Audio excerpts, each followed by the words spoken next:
Hey there, Scorpio. Welcome to your reading for the week of January 29th. This week, definitely check out astrojar.com for more awesome readers and astrologers. But let's see what we have coming up for you.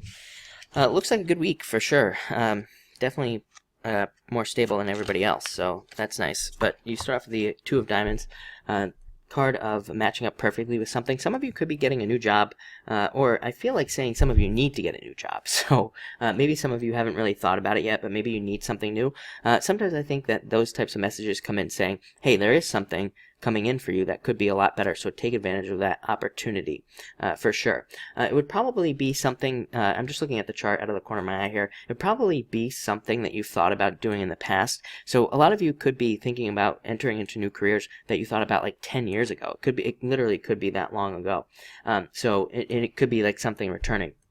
Follow that thought, because again, I think if you're one of the people who's thinking about that, whatever it may be, I do feel like it will be a good path for you. Two of Diamonds, perfect match financially. Again, even if you're retired, could represent money coming in through investments or something else. Next, Seven of Spades, internal fears that don't exist. Let your fears go, for sure. It's been a rocky couple of weeks, I think, for water signs in general. I think that this month has been okay overall, especially if you put energy into things. If not, it's probably been a little bit more rocky, but I definitely think things are about to get better in February, so, definitely keep moving forward there. Next, you have the Ten of Hearts.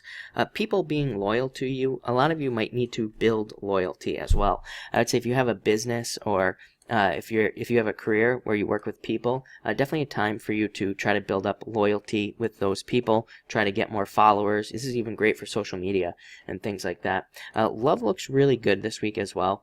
Ten of Hearts could represent dating. King of Hearts could represent a fellow water sign coming in to date. And Six of Hearts, same thing. Great card of the soulmate. So definitely some good energy there. This is also a card of moving.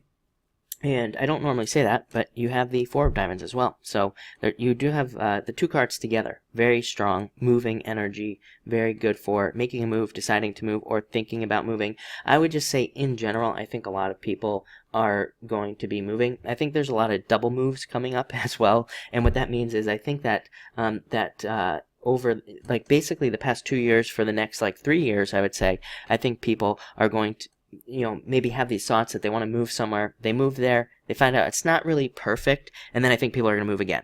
And probably that next spot is going to be the perfect spot. So I always tell people, that might sound ridiculous, but I tell people sometimes we just have to go through these processes. Even if there's really no point, like where we move somewhere and then we decide we don't like it and then we move somewhere else. It's like, why do we have the middle, right? I think a lot of people ask that question. And, but again, I think there's a reason. It's to teach us something or to get us somewhere better. So just keep that in mind. But very good card for money as well, and more stability coming in your finances. Next, you have the King of Hearts. Again, could be love coming in. This is a card of the soulmate as well. Could be love coming in the form of a fellow water sign. To me, this card also represents the home. So you have a lot of this home energy. Like I said, could be moving, or a lot of you could just be feeling more comfortable in the home at this time as well. And finally, we have the Six of Hearts, card of moving forward in the right direction. Great card for love. I mean, it represents the plugging in of two people, perfectly plugging in. But it also represents negotiation. So if any of you are involved in buying something, you do have a lot of buying energy here. Two of Diamonds, Four of Diamonds. Then, definitely negotiate, especially if you're buying something like a car or a house. I've told people all year that pretty much there's very strong negotiation energy on a personal level. So I think that if you're buying anything over the next 3 to 8 years, I would say, actually, you probably have a long time, you should be negotiating, because the other side is probably going to be weaker at this point. So there's a lot of leverage as far as purchases go, but looks like a great week. So thank you for watching and enjoy your week.